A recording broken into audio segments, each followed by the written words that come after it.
Okay, it's my great pleasure to introduce one of the US's, if not one of the world's most interesting landscape architects of today, Mia Lehrer, who I think doesn't need much of an introduction. And since we're getting a delayed start, I am going to keep it short. How much time do we have? We have until 4:30, Mia, so we do have time. Okay. And we're all here to hear you, so you can take the time you need. I think most people know that Mia is a native of El Salvador, which accounts for her fighting personality. She's a great defender of the public realm and of the landscape in the broadest sense of the word, where landscape and urbanism really meld to become one. And I think you can see from her title, she's really fighting for advocacy and advocacy by design. Mia came to the United States for her education, first at Tufts, getting a Bachelor of Arts, and then trained as a landscape architect at Harvard at the GSD. She's a fellow of the American Society of Landscape Architects and serves on various prestigious committees. The Landscape Architecture Foundation, which I think is doing a really wonderful job to promote landscape architecture in terms of research, in terms of education. And I think a really great honor is that President Barack Obama appointed Mia to a commission, the commission of the US, so the United States Commission for the Fine Arts, which is a 4-year appointment in 2014. So where she goes to Washington, DC once a month and serves on a commission to look at review buildings, parks, etc. for our capital in Washington. And I know from discussing with Mia, it's a very interesting intellectual debate and looking at some of the most important structures and parks and spaces that go up in our capital. And of course, I think what we're going to hear today fits into the topic that we're taking on this year within the landscape program of the city and the river, obviously a hot topic in Los Angeles, but not only in Los Angeles, I think in cities all over the world, but also particularly hot in Los Angeles. And it's something that Mia's been engaged with amongst a big team that I think we're going to hear about for many, many years. So even though it's now a hot topic in the papers with various personalities, Mia and with a host of other broad-ranging people from many disciplines have been working on for quite a long time. So thank you very much for coming, Mia. I know you're very busy and have been running from meeting. I know, no good excuse other than maybe I can blame the traffic, which was part of my problem. So good afternoon, and thank you all for waiting around for me. I'm embarrassed. I'll make it up, if not today, some other time. Basically over the decades, I've been working on design in the public realm, and I am going to be I'm in the process of writing a book on advocacy by design, and the words are very carefully chosen. And one of the things for students that I always want to reiterate is that you have to find your own voice in the profession. So it is not uncommon for people to graduate and think they're going to go work for the firms that get the covers of landscape architecture. And that's interesting and nice, and there's nothing wrong with that, but not everybody that path is not for everybody. And For those of us who really focus in our regions and on regional issues, not that we don't think we're poised to do work elsewhere, but it is a form of practice. I have, in the last years, formed 2 nonprofits because I needed to be more nimble and agile to actually do research and experiment. One is LA Moss, which is off and running and on their own. USC grad Elizabeth Timmy is the co-founder. And the other is Grown in LA, which is an interesting, and I'll tell you a bit more about that effort. We actually broke ground today, and I got to ride a bobcat this morning for the first time at 7 a.m. I've been wanting to do that, and I did it on this project. So that was pretty exciting. So the other thing that I think is important to note is that we just rewrote the Landscape Architecture Declaration that we discussed and reviewed during the summit in Philadelphia, and Kelly was one of the speakers. 1960 is when Ian McHarg and a few others wrote a declaration of concern about the landscape in the world.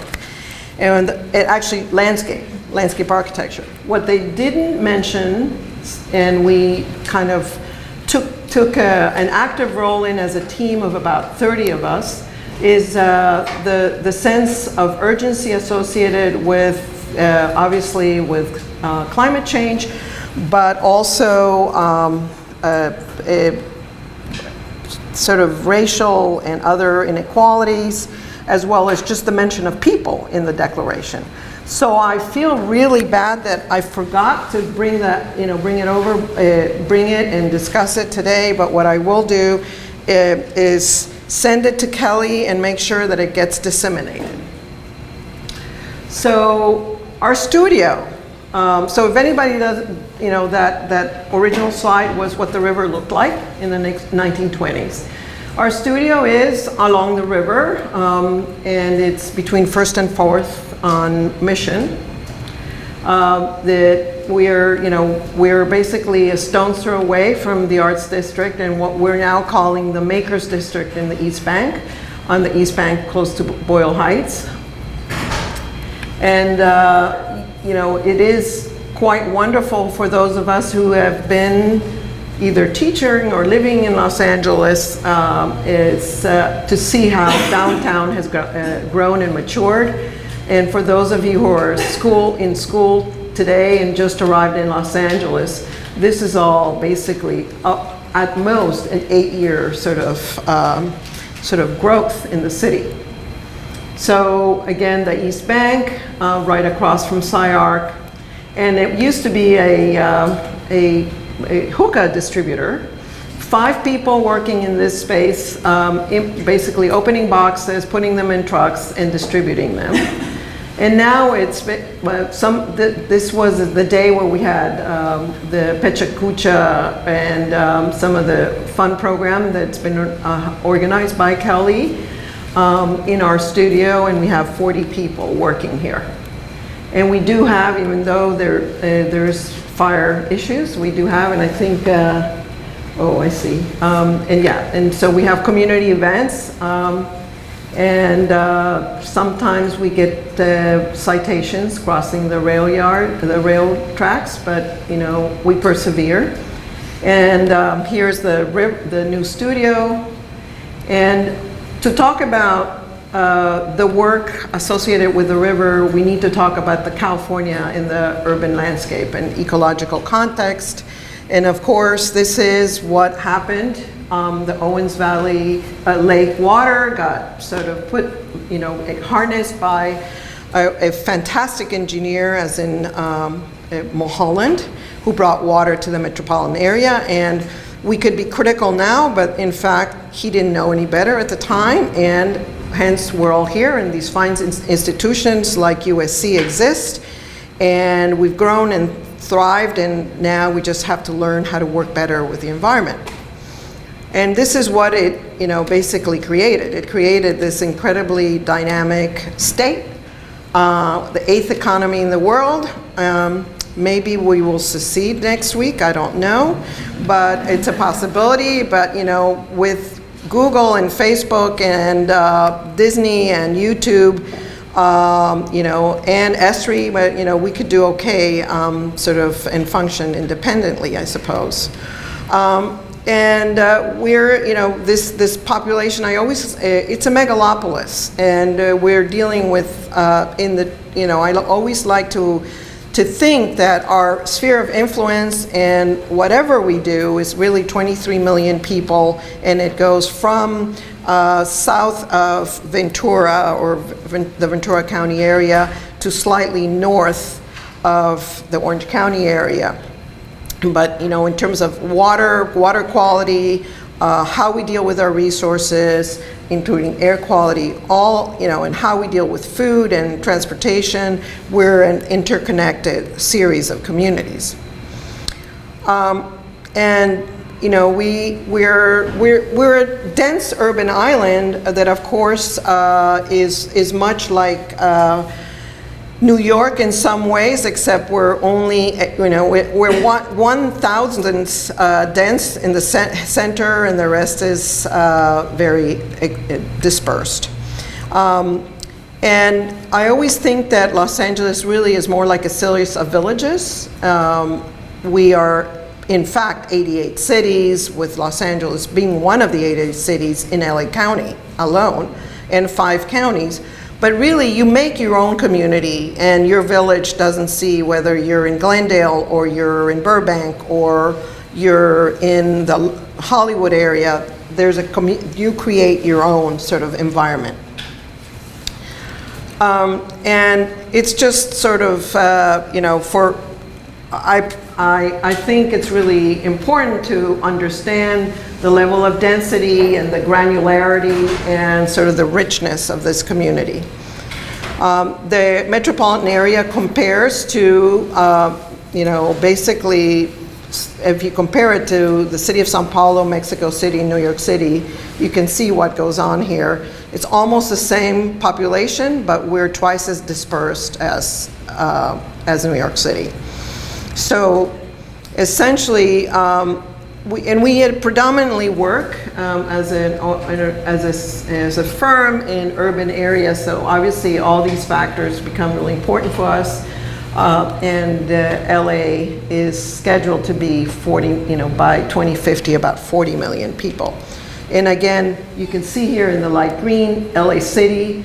And yes, across the country and the world, people think Los Angeles is represented by the mayor, and they actually think of the whole red area as Los Angeles. But in fact, he has 80 other mayors to contend with and to share issues with. And actually, he's been one of the first mayors to actually call everybody together to try to sort of discuss the common goals and opportunities to solve problems.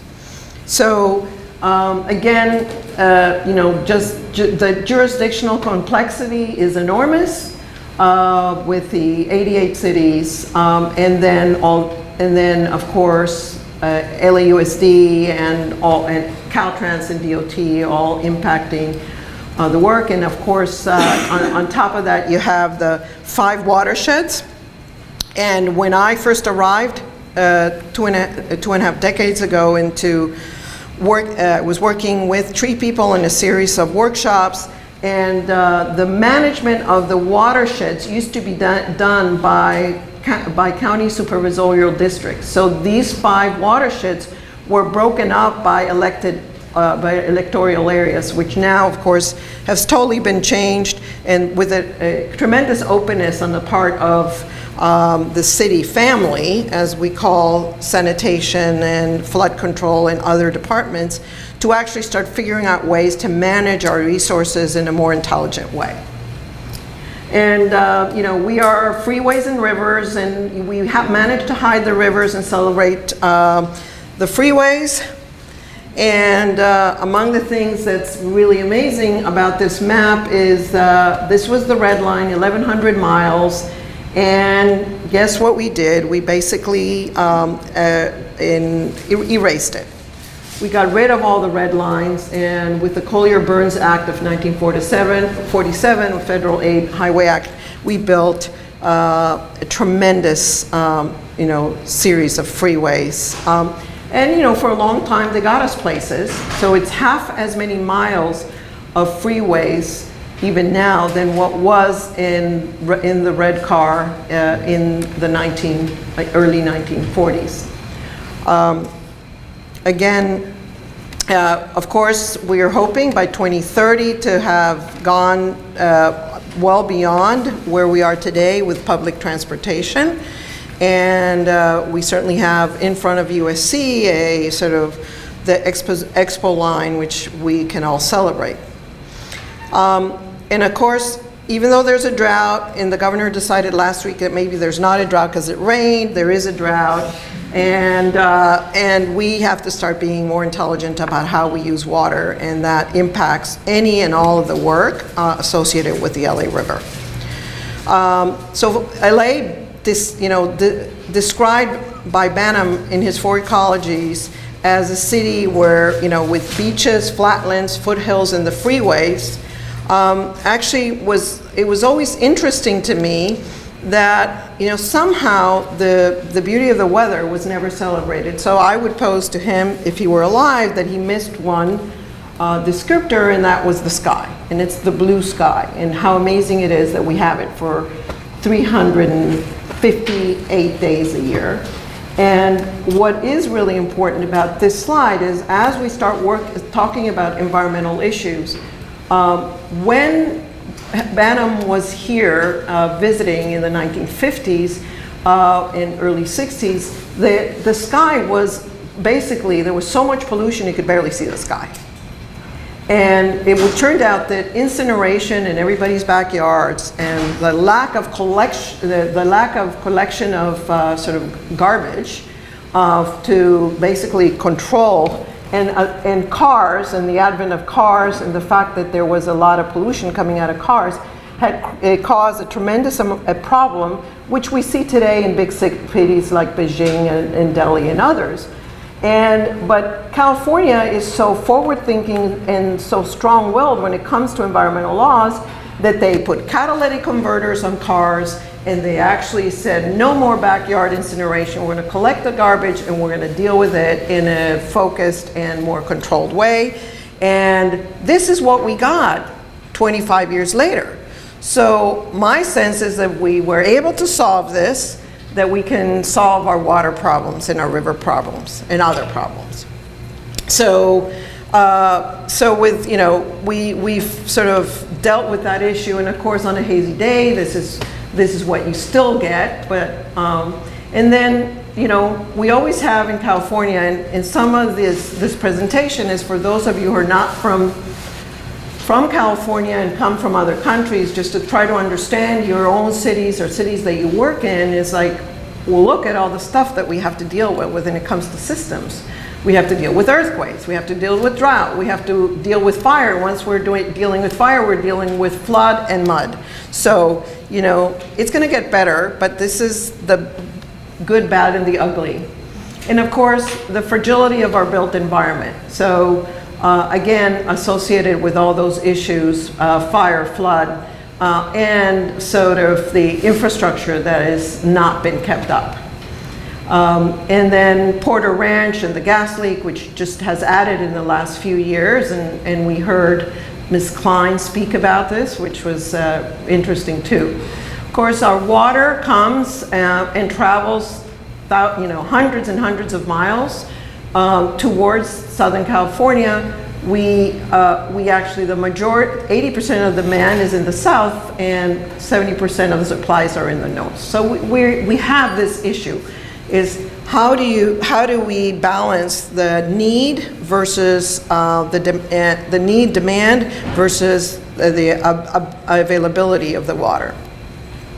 And of course, there's some parameters. We've all been trying to do water conservation efforts, and there's a sense that right now 80% of the water comes from external resources, not just from Northern California, but from the Colorado River and other places, of course, is that we're going to try to reach not only 30% mark for our water produced in our own region, and that means Southern California, but more getting up to 50%. And by that, what we mean is using and reusing water. So you take the water that is now going into the LA River, which is basically reclaimed water, and you actually hold it back in large retention basins or in places like Silver Lake, which is now empty, and then you reuse it in the neighborhoods. So you're actually using and reusing water. Right now we throw it straight into the ocean. There's a pipe that goes out a mile into the ocean.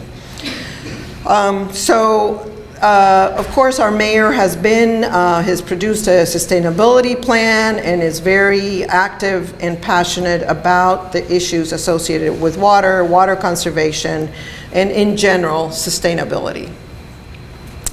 So water equals energy, and 19% of the electricity and 30% of natural gas used in California is water related, meaning, as we move water, we are actually creating energy, but really, in fact, we need energy to pump the water. So it's a real conundrum, and I think there is a strategy underway now that we understand all these issues on trying to manage this. And so no sooner did we have a sense that maybe we had things under control, we ended up with a reality of basically climate change and the lowering of precipitation and a real sense of urgency on being able to manage our own resources.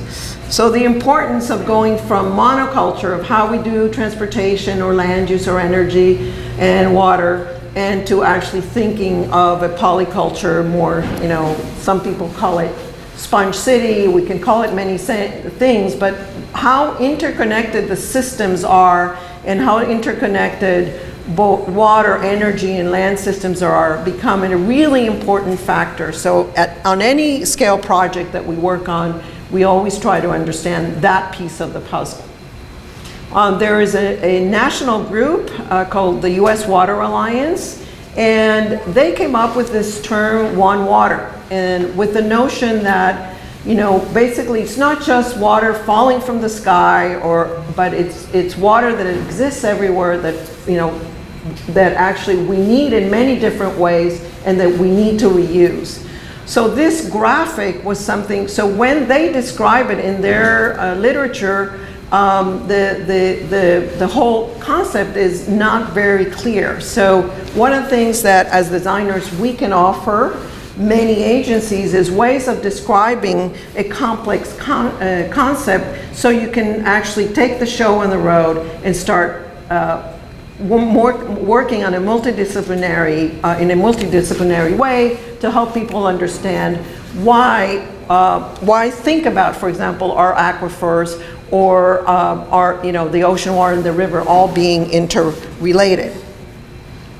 And again, sort of the sense that it's not just the freeways and the river all sort of isolated, but instead we start thinking of green corridors and sort of villages that actually are more sort of work independently of one another. So that's sort of the context, and then advocacy plus design. So to think holistically, to think of multi-purpose infrastructure, the perception of beauty, because it does matter when we are working in our, people come from other climates and they think that in Southern California everything's dying. You have to help people understand that our plant material and visually we just look different and feel different, and that's an important lesson to take to any region of the world that you work in or live in. And we need to go from consumption to conservation, and this comes, Americans are the most consumptive society, and so we all need to understand that and try to sort of come to terms with that. And environmental justice, the notion that access to parks, open space, and clean air, and all the factors I just talked about is something everybody deserves and should expect once born into the world. And to always think beyond our lifetime. So what do I mean by advocacy by design? You know, when we are advocating right now, for example, Measure A, or we're advocating for the purchase of a parcel along the LA River, you show up and you go and speak up. Why is it important? Why do we need more parks in cities? And you just try to understand and support. And those two guys, this is Mayor Garcetti, and this is the day that Mayor Villaraigosa is giving him the power. And then they needed a few people on the stage for that day, and so there we were. And then there's a group of women that I've been working with for a long time that are sort of in the work within City Hall or other agencies, and sort of really advocating for water issues.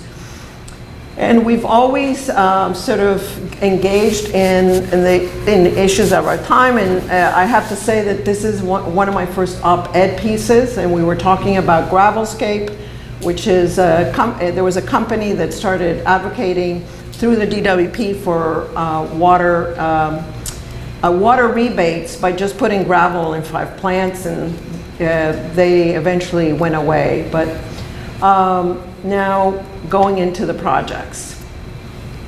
So this is what the original river looked like, and you can actually see the Griffith Park and Elysian Park in the distance. By 1941, the city had grown. There was already a lot of rail bringing goods north, south, east, west, and there was a tremendous danger to the growing population of Los Angeles. This is the Army Corps of Engineers with a mock-up of the LA River, and this is up at the Reseda High School. You can see this built exactly like you see it here, where 2 creeks come together and the river gets channelized. And this is what they do in Maryland, or they used to. I suppose at this point maybe they do it digitally. And this is how Los Angeles has always been perceived. A bad example across the world, and I'm not going to do the movie today, but the master plan. We worked 3 landscape architecture firms and Tetra Tech leading the team. We worked, which was a really great 32 miles. People had different responsibilities in different aspects of the plan. Once we had established our goals, and once we had all our community meetings, we sort of all divided up and conquered. And of course, the corridor, and the corridor goes beyond that, which is an extra 20 miles. Here you can see the LA watershed and the piece we dealt with. And honestly, the reason we didn't deal with the whole corridor, which just did seem a little odd, was because of political reasons, county supervisors and mayors and other things. But that happens in this world. But it was a big enough piece of work that needed to happen because the EPA was going to fine the city of Los Angeles if the water quality delivered to the ocean didn't meet certain standards. And the standards you measure them by is TMDLs, and there was a total maximum daily load, and it has all sorts of pollutants that you have to check off. So fortunately, there were a few very interesting people in the city who understood that through building parks and creating greenways, you could clean the water, filter the water, and not necessarily just put some sort of a mechanical device at the end of each outlet. So, and that you could build community by doing so. So here you see that the Army Corps got what they wanted. And that's Canoga Park High School. We're in the Northern Valley. And as the river starts going through, Studio City, Ferraro Fields, Broadway, May and Spring, the park is getting built. You see downtown. To the right of that, in the back, would be USC. Here it is. Again, I happen to think some of these, from a structural perspective, some of these pieces are incredibly beautiful.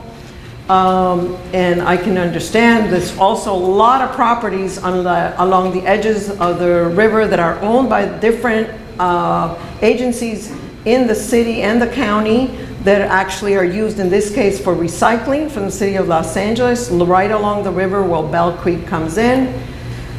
So tremendous opportunities in terms of repurposing and reimagining and infrastructure. And here we are looking south, and this is filming there one of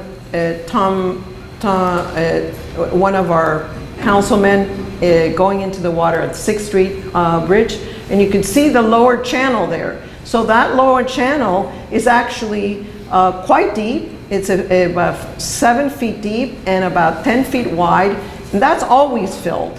When you see more water in the river, it's associated with how much water the water master from the reclamation plants decided to let go, and he has to let it go periodically. So that just tells us, do you have water? Don't you have water? Yes, you have water. How much water is the question? And here you see it starts getting wider and wider as it goes down south. You start getting debris and sediment, and you start getting more and more plant material. And so what was the LA River Revitalization Master Plan was turned out to be an evolving framework.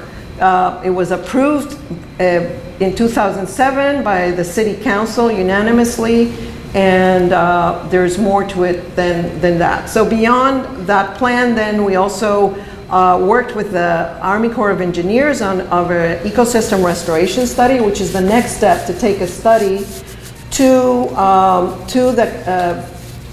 Congress for appropriation, and it sits in Congress hopefully for appropriation in the next few months. So this was, basically the system analysis that we went through to really understand all the pieces associated with about, let's say, 2,000 feet on either side of the river. So it was a corridor along the river. It wasn't the watershed. It had its limitations in terms of the work that we did.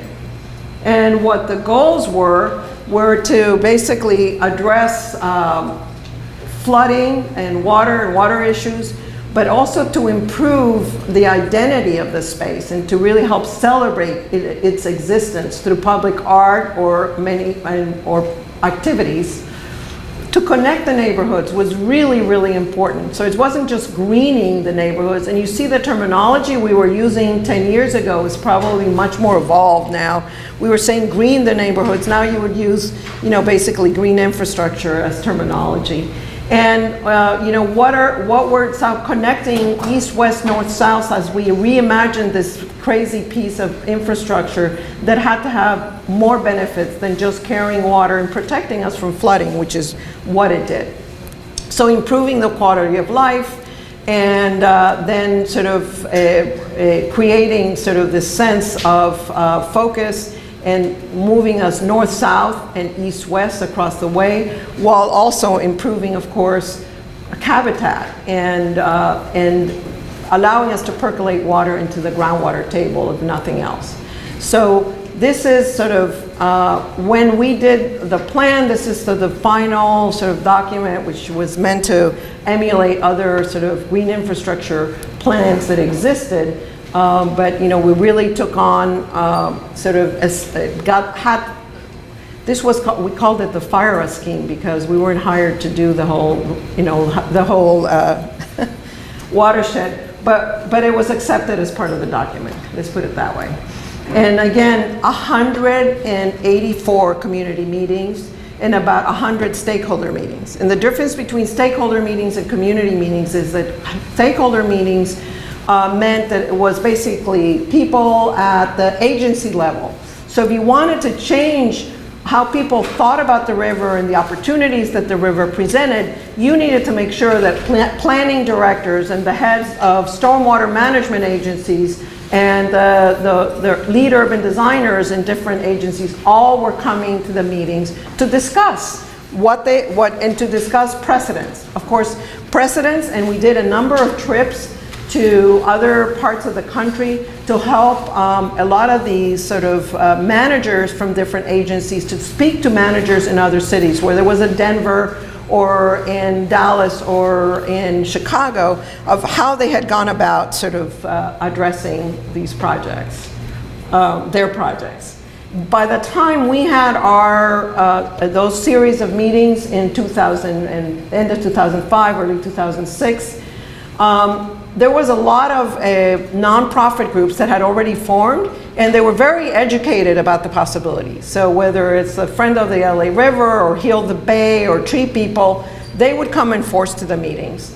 And so we understood that there was a series of, what they wanted was that we address the tributaries in the watersheds, that we actually dealt with homelessness and security still then, and somehow couldn't we consolidate rail and reorient existing and new development to the river. So there was already a perception and sort of a feeling, people feeling emboldened about the possibilities. So so we took the river as one piece of the study, then we did the open space as another, and then we did the urban network as another. So we started sort of really cross-fertilizing water, parks, and the urban network. And we developed a series of typologies that were adopted by the planning department to address these different conditions from a design perspective along the river corridor. And we also dealt with, of course, connectivity and the whole functioning riparian ecosystem or non-functioning, and try to understand the best ways we could use to actually deal with the urban ecological factors. Since then, we're actually working on a further study right now for that exact set of issues. And here, of course, in case anybody wants to understand how much water moves through and when, a lot of the areas where you actually see a lot of acre feet moving through, it's because there is some kind of a tributary or two associated with it. And then these are the potential regional level treatment sites, as we were saying, to disperse in the treatment facilities and the attenuation of water, and locations of water quality treatment terraces. This is basically the section. The idea, as you see here, for design and flood is what you see in red. And if we had opened up the riverbank to create a more sinuous sort of and flowing river, we would have been eating up into thousands of acres of private property, which nobody was willing to do. And instead, this became the solution. So the solution was you end up with additional water sort of storage areas by creating box culverts, and on top of that having water quality terraces. That was considered a brilliant solution at the time. And then, again, a series of guidelines that we produced for the city and for the river office, so that it was pretty clear how we were going to deal with the primary streets and arterial green streets, and how we wanted to control the quality of the pedestrian and also the opportunity for infiltration and bikes and bikeways. So the establishment of a river project office within the Bureau of Engineering, it was established, it exists.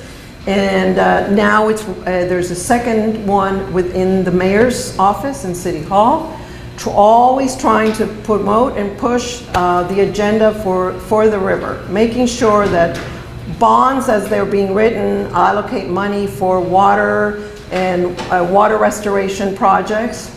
And that the other was a river profit P2, which is the river, which is now River LA, and it's recreating its own sort of identity. And again, these are the sort of the sense that there would be these series of opportunities along the way, depending on sometimes the land use that already existed, sometimes depending on sort of the community appetite for change. So where there was a change for adaptive reuse, or there was an opportunity for densification associated with public transportation plans.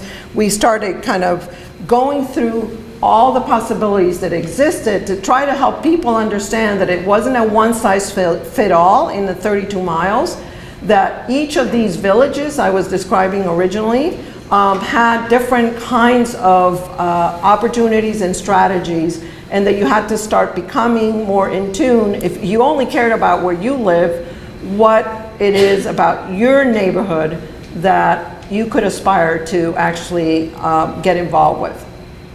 This is the level of, sort of at the end of the document, we had 240 projects that actually could get built. Some very small projects, some larger projects, and why this project's important is because where you see in the center over here where it says CD1, CD13, it's basically the G2 parcel, and that G2 parcel is just entered or entering escrow, or there's a willingness on the part of the city council to enter escrow on the purchase from the rail company of that piece of land. So what's important to note is that not only were there to be greenways and bikeways, which are already in play, but there were large pieces of land that needed to be purchased, and that it's all happening now. So this is the area near where our governor was playing with the nice girl on the river, and this is what it could look like. And by the way, 2007, and the idea of montages and before and after, we had to like really look hard for basically trees that looked like sycamores, and it was sort of, we were very excited about the fact that we were able to do that. There was always the transportation engineers and all agencies were always very suspect that you could ever get to the river. And just having traveled around the world, you know that sometimes you can get under these pieces of infrastructure. So this is what this is meant to show. These industrial roads that actually lead you to the river and the possibilities, and even though you can't see the river, what is it that you could do to help us get a sense that there's a river beyond? So beyond planting sycamores in this whole district in a dense way like the Charles River, finding ways of doing permeable paving, and also having artwork that says, you know, there's a gateway, here's a river. And in wider areas of the river where you couldn't where you had different land uses on both sides of the river, sometimes where you had, for example, an office complex, and on the other side you might have had already a public area, to actually start figuring out ways of interweaving all the land uses and people, the way they work and live in the site, in and along the river. So the city adopted the plan, then the federal government came in 2010, and after much work for many of us, and especially the city family, the Bureau of Engineering, the river was declared navigable. And you know, when you brought the general from the Army Corps of Engineers on a helicopter and said, but that's not a river, it's a concrete channel, it took a lot of finessing for them to realize it's the reality now of our river, and we are going to need, you know, support from you. And if you didn't have that designation, you would have never gotten funding for any of the projects that we're going to be looking at. And for many years, and this is now in the 1990s, this is the poet, Louis McAdams. When he arrived, they used to have a regime to cut all the vegetation down. And he basically almost changed himself, and in his poetic way convinced them, let's just see what happens for a year. And of course they were taking a risk and seeing flooding happen down the stream, but this is what happened. And basically the vegetation is surviving, and we have beautiful little plovers and many others. Sometimes they're on rocks and sometimes they're on concrete, but they're not taking any of the vegetation down. Although now they're actually reconsidering, but for long, you know, that's a designation we can't lose, the navigable designation. So everybody's celebrating, and then what that also allowed us to do is to actually have kayaks on the river. How many of you have been on a kayak on the river? Whoa, that's impressive. The whole class.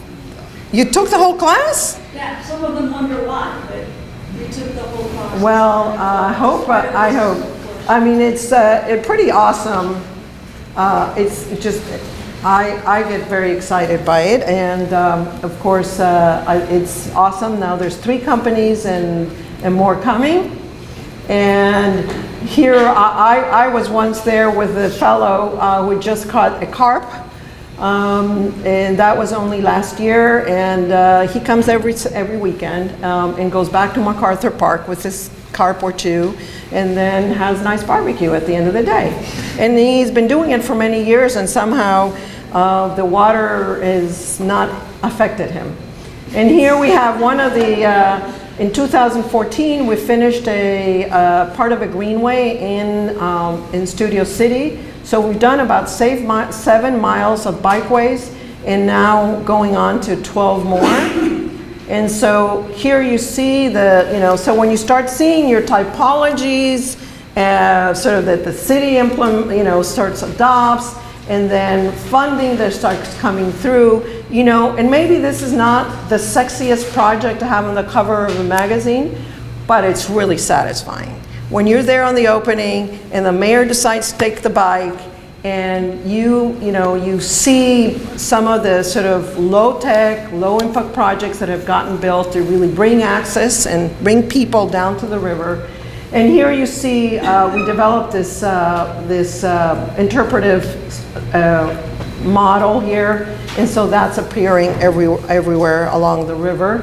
And then we also have solar lights. In 2014, we finished a plaza called Confluence Plaza at the confluence of the Arroyo Seco and the LA River. Frog Spot got built in 2015. There is just a little gravel, quarter of an acre gravel laden parking sort of lot along the river where there's concerts and talks and poetry readings and food. And I could say that we built this bikeway, but we didn't. It's basically the maintenance road. And whether we had built and improved, people were already there, whether it was on skating, on boating.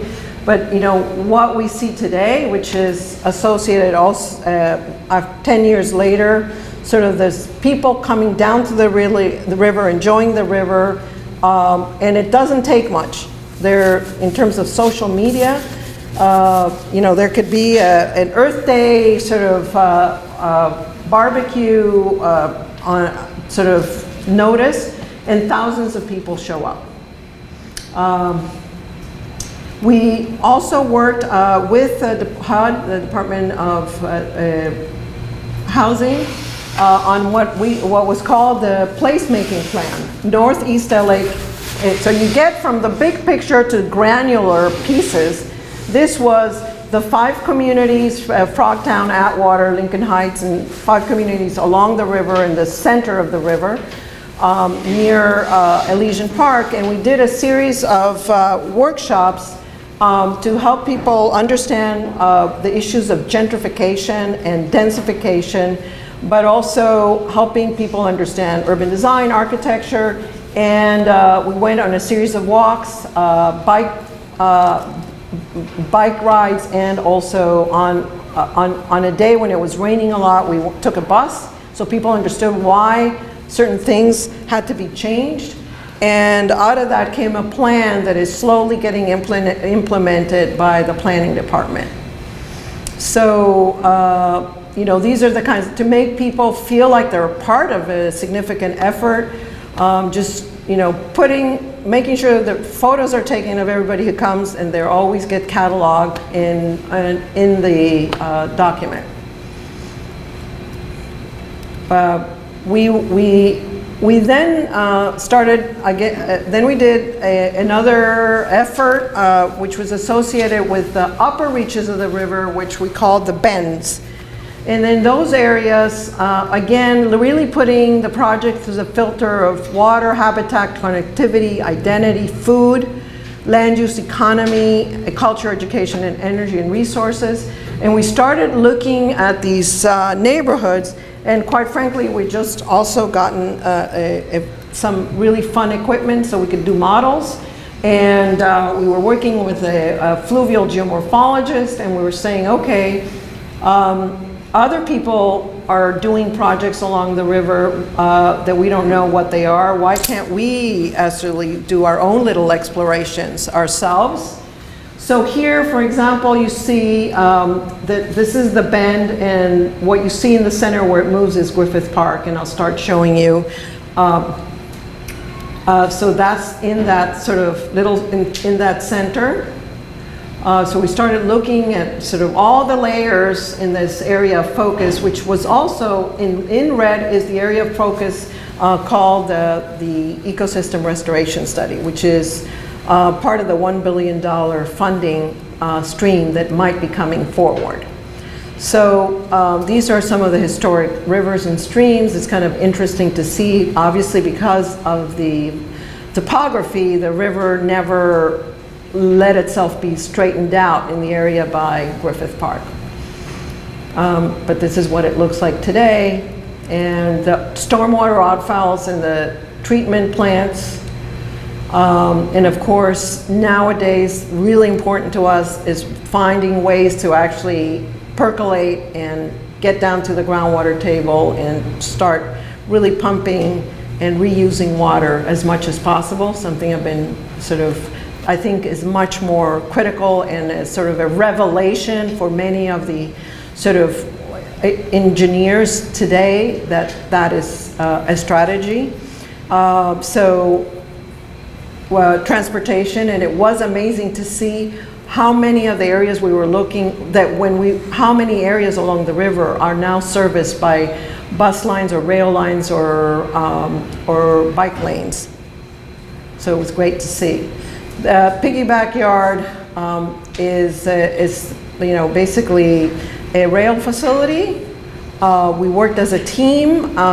We were funded to do some work associated with this site, and eventually made its way to the Ecosystem Restoration Study, even though it's owned by Union Pacific. They didn't appreciate it too much, and they actually sent a nasty letter to the mayor, but basically out of it came a deal, which was, if it's ever for sale, the city has right of first refusal. Why is this important? This is one of maybe 5 sites along the river that are in single ownership that are more than 40 acres, where you could actually find a way of doing environmental remediation, community building, while densifying and creating new, and it's right on the other side of it is the USC Medical Center. We talked to them a lot. They were very interested in actually getting housing and also research facilities and other projects associated with the edges, and find a way of paying for the purchase of the land and the sort of the remediation of the property and the facilitation of some of the aspects of the master plan that we were trying to deploy, which was slow the water down and find places where people can relate to the river and can really have significant experiences with water. So this is the plan, basically soccer fields that can be flooded, a place where we would end up with actually being able to remove concrete. Just up the street, up the river from here is where Lauren Bond is building the water wheel, and then always thinking of like a green infrastructure. And we discovered, of course, did research on a small creek that used to come through the site, and we reveal it and use it and allow it to really create a certain identity to the neighborhood and the park neighborhoods.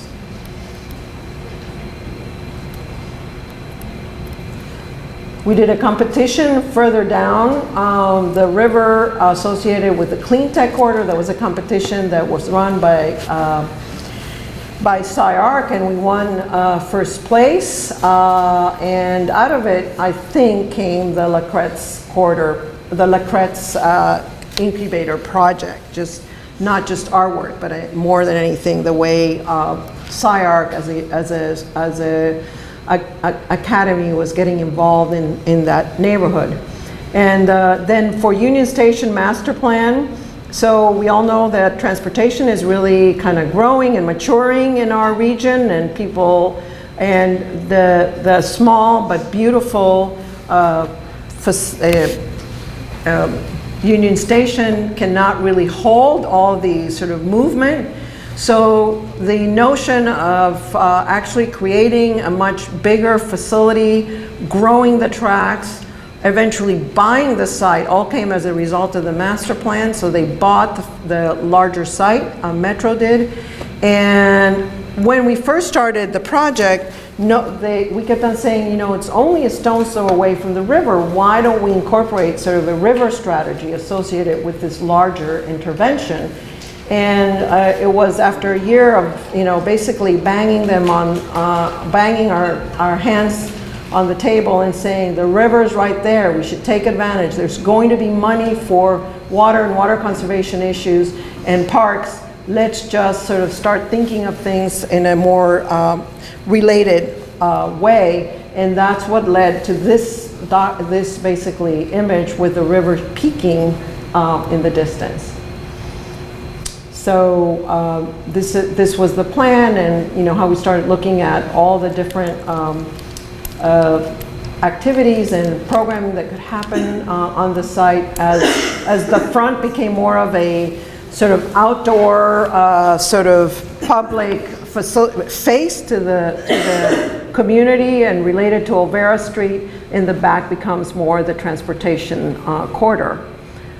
Thinking of ways of really understanding sort of new technologies for the forecourt and making sure water is penetrating, getting over the tracks. This is that front that is we're actually working on this project right now. And then finally grown in LA. So for all the projects, about 10,000 acres that would be touched by the LA River larger master plan. One of the conclusions, and as we've been planting sort of smaller projects, a lot of the plant material that gets selected comes from Arizona. So it seems like a missed opportunity from sort of a business perspective, from an educational perspective in terms of educating people about native plants and how to do restoration work, but also from a perspective of sort of from a biological perspective, the fact that the seed comes from so far away is obviously not desirable. So we have sort of come up with this idea of a series of nurseries. We have about 12 partners. Mostly there's the National Wildlife Federation, the Nature Conservancy, and many others who are all very interested in this notion that we would create. You don't need much, you need an acre, but the first years are really testing gray water, for example, reclaimed water. How will the seeds do with grain water? How would sycamores and oaks do, or willows, if you're using basically the water? If you use the water from the reclamation plant and you have 3 nurseries, how is everything going to perform? And how are you going to produce this plant material en masse? And how do you, potentially bring students, both high school and college students, into the, to understand better these issues? So here you see sort of basically we were opportunistic. Different partners were saying, well, we have an acre here or an acre there. We could help. We want to get involved. We'll write a grant with you. So just today, when I rode the Bobcat, was in Griffith Park. We're actually starting the first nursery at the original Griffith Park nursery at the top of Commonwealth, and it's about a half an acre, but eventually more like 7. And here, you see this is actually a beautiful project out in a veterans facility next to one of the creeks that already exists, sort of run by others. And again, sort of this notion that this, you know, this could become a catalytic project for communities to get engaged with the river, but also to be more involved in ecology and urban ecology, and potentially discover landscape architecture or another related profession. And so the results of, so we may not have billion-dollar projects yet, which some cities do, and we were just in Madrid as a group from Los Angeles exploring Madrid and Barcelona and Valencia. And there's the Madrid-Rio, which is basically about 8 kilometers, about the size of the project. It's the ecosystem restoration study. They moved a freeway, they opened the river, and they created, you know, about 800 acres of parks, and it cost $1 billion. So if they could do it in 3 years, we should be able to do it in 3 years. But for now, what we have is all this amazing activation, which people of your generation, but also people in California are just really engaged with, you know, with the communities and on the ground and discovering different places and spaces. And we just have to celebrate that, because I think it's unusual. And maybe it's because we haven't had enough investment in the public realm, that the expectations are low. But I think we just need to elevate that, and we need to continue sort of plugging away as, you know, what you see there, the Land Art Project, which is second down. It's basically a foundation that has taken over one of the parcels, the bow-type parcels, and they do about 3 projects a year. And they hire good artists to do temporary projects in those spaces. So, and otherwise, right here you have Astrid during one of the cleanups. So, and camping occurs too, by the way. There's organized camping from state parks. So if you really want to commune with the river and the city, there's a place to go camping during the summer, which is pretty fun. And I'll leave it at that. So, thank you.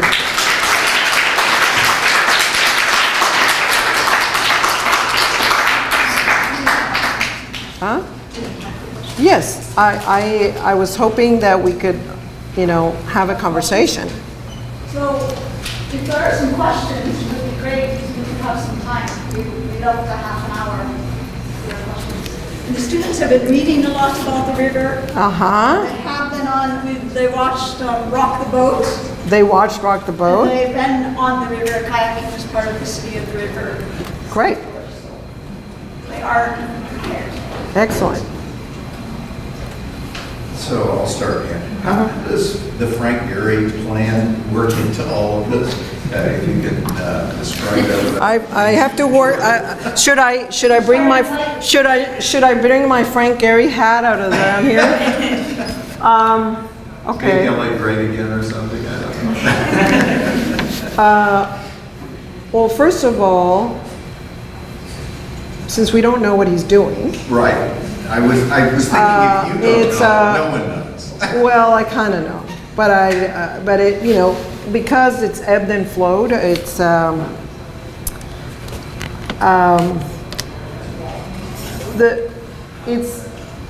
there's no question that branding the river is something that's kind of elusive. How do you brand the river? How do you have people recognize the river? How many of you are from Los Angeles? Okay. For those of you who are not from Los Angeles, did you know that the river existed? Yes? So that means we were doing not a bad job. Exactly. So, you know, well, Esther's here too. I mean, we've been working on river for, you know, since the 80s. So, for those the River LA group, which was formed, has a board, and that the board members, some of whom are movie makers, were finding it frustrating to describe that there was a river. And so they said, oh, we're just going to ask, that guy who's so famous to come and do some designs for the river. It blew in everybody's face. It's been, but there is now, they did get funding to do work. A very different approach than we usually get put to that gets imposed on us, or that we think is part of the process, which is a community process and a stakeholder process that really comes out of participants, what their issues, aspirations, concerns are, and then where you can develop a series of strategies that are informed by some of the realities, but also from the people who live there, or work there, or play there, or it's like, so because we did only, it's true, we only studied a quarter. So there's, thousands of square acres associated not only with the bottom 8 miles, but with the balance of the LA basin. There is a lot of room for basically additional work. And like any master plan, not only, even if it was just in the gorge, there's places to add sort of more work or develop work more, or like I said, with the drought, the sense that the urgency for actually keeping water in the LA basin, putting it down in the aquifer, and then using it. And California has some of the smartest water engineers in the world. And you can go to Stockholm to present at World Water Week, or you can go to DC or other places, and they're well known, they're respected. It's not like their strategies, they just need the elected officials and funding to be available to deploy these strategies that are sort of better, more thoughtful ways of dealing with water, given our times, climate change, the drought. So it isn't like there isn't an opportunity for other and additional work that isn't conflicting. The Army Corps of Engineers General approved a plan in 2007, and then again in 2010 with the ecosystem restoration study. There's no going back with that. And it takes 10 years. So, what I would say for people who are used to working in the private realm doing buildings, that, and of course he's also had projects that have taken decades to get implemented. It's just requires time, and it's the unusual process that they're going through that is kind of problematic. Other words, there's plenty of room. It's like one group of firms could not have complete ownership. Now, when he starts saying that they are not touching the original master plan, but they are dealing with hydrology as if we were not dealing with hydrology, or is offensive. When they talk about the landscaper being Lori Olin for the team, that landscape architecture is not being taken seriously. Olin is sort of involved, but maybe not as seriously as he could be as part of equal partner of the team. So there are a series of factors there that are kind of, kind of strange. And then the question, the fact is that across the world, people have heard, oh, Frank's taken over is going to design the LA River, whatever that means. How do you design the LA River is a question. I mean, my sense is he's doing about 5 or 6 interventions, and they're pretty much, and that he developed as a result of also 10 years of progress in terms of technology. They developed a series of criteria and an evaluation matrix to understand the projects better, but they were pretty much what we had done, just reformatted and fresh. You know, it's fresher, it's easier to access, and that, you know, that happens to be part of it. Now, as far as the 3D mapping, which I have not seen, if you were to call Esri right now and you ask them, excuse me, could I hire you to do a 3D sort of topo map of the LA River, they would say, well, are you a foundation? Are you a nonprofit? You would say you're an academic institution. And they say, okay, well, we have all that mapping. So I don't know, I mean, you know, people, that level of mapping exists. You don't have to send it, you know, sort of some, I mean, it exists, especially in Redlands. So, you know, I think there's going to be, hopefully with the way they set things up in areas that are in the unincorporated areas, or even in the channel, there'll be interesting projects, and you know, that'll be exciting. So in the end, we're going to end up with, you know, an architect who got selected to do this kind of work, you know, through some kind of a unusual channel, and you'll have an artist who can afford to pay for her own work to do a project too, and hopefully that just kind of makes it easier for many more projects to happen. And it is unusual, but it is happening across the country. If you think of the High Line, which Barry Diller paid $500 million for. If you think of, he's doing an island in the middle of the, you know, in the middle of, I don't know, which river, not far from there. He's doing a, No, he's creating his own island, which he's paying for. So, and you know, and the city's accepting the gift. So, you know, it's a strange precedent, but hopefully it goes through the right filters so that everybody benefits, you know, so it's not monetized in such a way that, you know, I mean, if he's deducting that from his, you know, if it's a donation and we all benefit, all the power, I guess. But it's, you know, it's unusual. The whole thing's unusual. I have a question that's maybe a little bit different than my question, which is, how has working on this really long-term, huge project affected the way that you approach other projects, or how you think about projects, like in a region, like you were saying about regionality, or how all the things are connected to each other? Mm-hmm. I think you answered the question.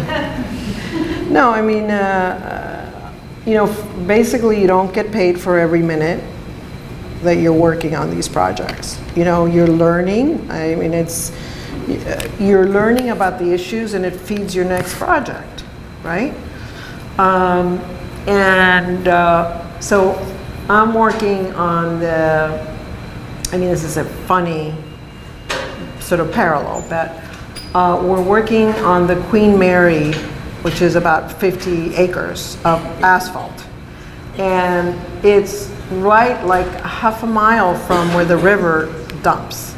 So, you know, I'm trying to get my head around this site, and they're of course doing a village. But they're interested in education, and they own water, which is so interesting. So they own, like, you know, a few acres of water. Like when they bought or long-term lease, they ended up with acres of water. And so we're going to try to, I don't know if somebody's here that could, but we're going to do a series of salt marshes, and we're going to bring people down to the water and we're also going to do islands. So the idea of they loved the islands immediately, but you know, basically eco islands, and I don't mean like 50-acre islands with dirt. They're going to be floating islands. We're going to try to find, there's some interesting products out there to sort of explore what these, you know, islands will be, and you just work on, but then there's the experience today on the Bobcat was associated with sort of the, realizing, so it goes from the real macro to, oh, we don't have enough plants, where are the plants going to come from and how are they going to do? And just picking up the pieces and getting somebody in the office who gets passionate about it and just goes running with it. Yes? Why do you think that engineers should care about the river? And do you think that Engineers? Angelinos? Oh. Angelinos? And do you think that revitalizing the river will have an impact on the other aspect? Like obviously the literal impact would be the change in the infrastructure. But how do you think that will affect, society, economy, etc.? Wow. Okay, I guess maybe I spoke too fast through some of those, but the whole idea is that you're not doing the channel, you're going, that you're creating this network in these neighborhoods. That's what like the NELA study was showing, that is grainier. So you're going, acres into the neighborhoods and really connecting the streets, the parks, the schools to the river. So in the area where I showed, for example, where one of the nurseries is going to be, is but if the neighbor to that is the she's the, what's her name? The Puerto Rican judge. What's her name? Sotomayor High School is right there.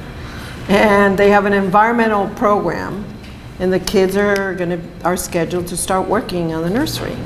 So it's everything, and it's not just the kids are going to come and work in the nursery. They're going to learn how to propagate, how to collect, how to catalog, how to draw, how to monetize. They're going to sell at the farmers market, and they're going to figure out if they need $200. To do their next experiment, if they can collect it. So it's, based, and the same thing, FOLAR, Friends of the LA River, does water and water quality monitoring.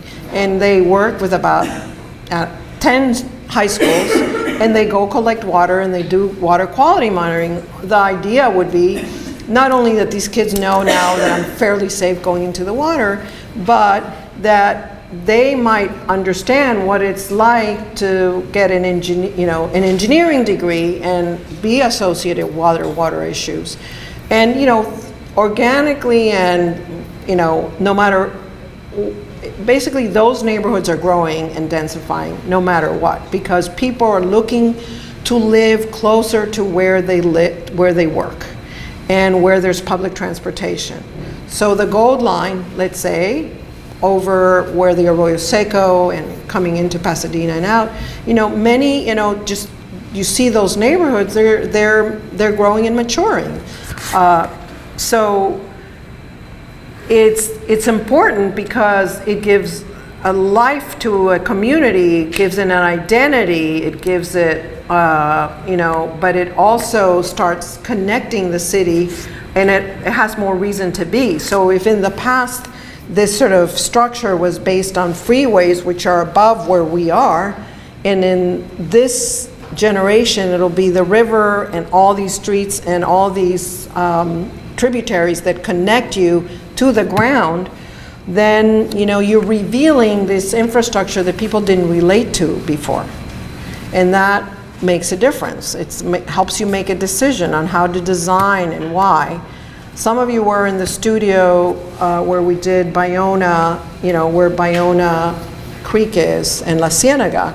And, we're working on a project in that area and just ramming it into the clients that, we need to have the bikeway, we need to have the walkway, we need to bring the plant material into the park, even though it's a block and a half away, to start changing people's perception, and so not planting ficuses and coral trees, but instead planting, sort of what's more in the Mediterranean zone, which is another story. I mean, our native plants are moving.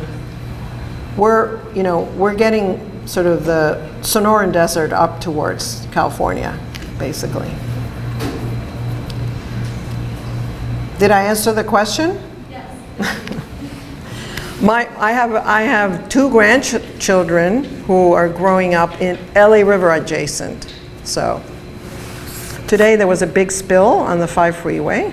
There was a big crash. So guess where the oil goes? Straight. So right now we discovered like 3 years ago, when none of us knew, that most of the freeways are piped to throw the sort of basically rain and other liquids straight into the river. So it wouldn't be a fun week to be going down a kayak. Yeah. You mentioned how the river passes through so many different communities. Mm-hmm. Have you noticed how some communities might not be quite as accepting of the entire project, or getting some pushback, and how would you deal with such a diverse range of communities? Yeah, I mean, I think, well, there's 2 things. First of all, there's areas where you have a sort of more industry and your space is more intractable, where, rail, where you have, 10 rail lines on one side, 10 rails on the other. It's hard to see where the river is. You'd have to go underneath, like I was showing. You work it through. Eventually people, it's like in that lower 8 miles of the river that is now being studied a little further, those communities just had never walked up there, or some of them. Some of them have beautiful, actually, paths and bikeways already. It's just about education, and it's not about knowing that Frank Gehry's work. That type of grain is not, they don't, you have to, the value is in alternative mode of transportation, having a bikeway so you can get to work and, maybe not be in a lot of traffic and just do it on this 52-mile run, which is going to be viable at some point. Then recreation, which is, jogging, walking, fishing, all that people seem to need more and more because they're living in smaller and smaller quarters. And then options for other ways of living, working. And so it becomes sort of this organic sort of infill that, it becomes an attractive sort of corridor, so to speak. And you see it all over the world, really. It's just this is an unusual one, but all the cities in the world were basically grew out of rivers, and these rivers were industrial for a long time, and now are much more integrated into the city fabric. Is there one last question, or I think it's been great. Thank you, and I'm sorry again.